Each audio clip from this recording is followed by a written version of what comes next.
शादी की पहली रात को गुड़िया रात को घूंघट ओढ़े हवेली के कमरे में परेशानी के आलम में सहमी बैठी याद कर रही थी, जब चौधरी साहब यानी उसके ताया अब्बू उसका और उसकी छोटी बहन का हाथ मांगने आए थे।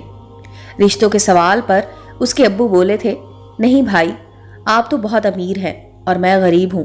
अपनी बेटियों का रिश्ता तुम्हारे दोनों बेटों से कैसे कर सकता हूँ, जबकि मेरे पास इज्जत के सिवा कुछ भी नहीं है।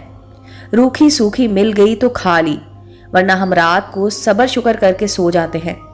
चौधरी साहब ने अपने छोटे भाई का हाथ पकड़ा और दोनों हाथों में लेकर बोला, ओए छोटे, क्या तुझे मुझ पर यकीन नहीं है? देख, मैं तेरा भाई हूँ और मैं चाहता हूँ हमारे रिश्तेदारी मजीद परवान चढ़े। और वैसे भी मेरी कोई बेटी नहीं है, इसलिए मैंने हमेशा तेरी बेटियों को अपनी बेटियां समझा है। तू क्यों नहीं समझता?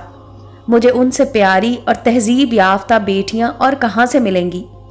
चौधरी की दलील पर गुड़िया का अब्बू बोला, भाई तुम मेरे लिए बाप की जगह हो, लेकिन मुझे डर यह है कि मेरी गुर्बत हमारी प्यार की मिठास को फीका कर देगी, क्योंकि मेरे पास अपनी बेटियों को देने के लिए इज्जत की चादर के सिवा कुछ भी नहीं है। चौधरी साहब इस बात पर नाराज हो गए और बोले, यार तुझसे जहेज किसने मांगा है? मैं तुझसे बेटियां मांगने आया हूं। देख, मैं अपनी झोली तेरे आगे फैलाता हूं, मुझे खाली ना मोड़। मैं बड़े मान से तेरे पास आया हूं, मेरी इज्जत की लाज रख। गुड़िया के अब्बू ने चौधरी साहब को उठकर गले से लगाया और रोने लगे। रोते हुए बोला, भाई मुझे शर्म आती है, मैं तुझे खाली हाथ लौटा दूं, इसलिए मैं अपने दोनों जिगर के टुकड़े तुझे देने पर रजामंद हूं। लेकिन ख्याल रखना, इनको कुछ हुआ तो मैं जीते जी मर जाऊंगा। दूसरी तरफ चौधराइन के घर सफ़े मातम बिछ गई, क्योंकि वो कभी गरीबों से मिलना जुलना अच्छा नहीं समझती थी, लेकिन चौधरी के हुक्म को टालना मौत को दावत देने जैसा था। इसलिए सादगी से शादी की रसूमात अदा कर दी गई। चौधराइन हमेशा अपने बेटों के कान भरती कि इन कमी कमीनों से तुम्हारी शादी करके चौधरी साहब ने अच्छा नहीं किया। पूरे गांव में हमारी नाक कट गई है। और तो और औरतें तो बातें बनाती हैं कि चौधरी साहब को किसी ने रिश्ता नहीं दिया, इसलिए गरीब घराने में अपनी बेटों की शादी की। अब शादी के बाद हमेशा जुल्म के पहाड़ तोड़े जाते।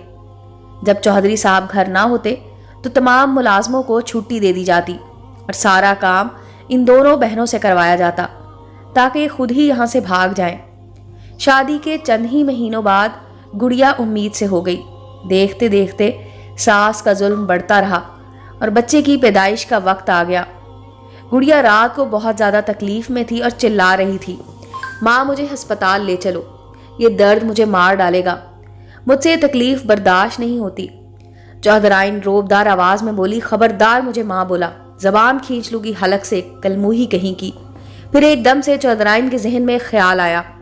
उसने अपने बड़े बेटे को बुलाया और बोली, इसकी चारपाई उठाकर जानवरों के चारे वाले कमरे में डाल दो और बाहर से दरवाज़ा बंद कर दो। सुबह तक खुद ही मर जाएगी, क्योंकि इसका ये पहला बच्चा होने को है। अगर कोई उसकी मदद नहीं करेगा तो ये ज़्यादा देर बर्दाश्त नहीं कर पाएगी, खुद ही मर जाएगी और हमारी जान भी छूट जाएगी।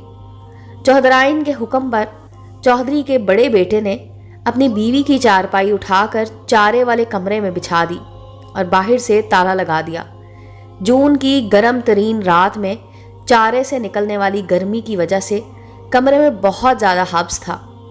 गुड़िया को अपना सांस रुकता हुआ मालूम हो रहा था। गुड़िया पहले पहल चीखे चिल्लाई, मेरा दम घुट रहा है, खुदारा मुझे यहाँ से बाहर निकालो, मैं मर जाऊंगी। लेकिन किसी ने ना सुनी। सब अपने अपने कमरे में जाकर सो गए कि अब सुबह तक ये मर ही जाएगी। गुड़िया को मालूम हुआ कि खुदा के सिवा इसका कोई आसरा नहीं है।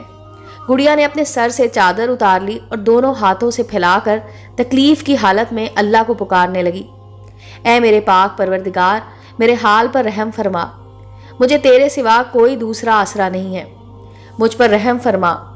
आहिस्ता आहिस्ता गुड़िया की आवाज़ धीमी होती चली गई। तहज्जुद के वक्त बिल्कुल खामोशी छा गई। तब जाकर नौकरानी ने चौधराइन को बताया कि कमरे से कोई आवाज़ नहीं आ रही। चौधराइन खुशी से बोली, इसका मतलब है वो सच में मर गई है। चलो अब तुम भी आराम से सो जाओ, सुबह को दरवाज़ा खोलेंगे ताकि किसी को शक ना हो। सुबह को चौधराइन अपने बेटे को साथ लेकर चारे वाले कमरे में गई ताकि गुड़िया की लाश को बाहर निकाल सके। जब गुड़िया के शौहर ने कमरे का दरवाज़ा खोला तो सब ये देखकर हैरान रह गए। हम तो समझते थे ये मर जाएगी, लेकिन गुड़िया अपने बेटे को दूध पिला रही थी। चौधराइन ये देखकर आग बगोला हो गई। गुड़िया को बालों से पकड़कर खींचते हुए बोली, अरे बता, किसने तेरी मदद की?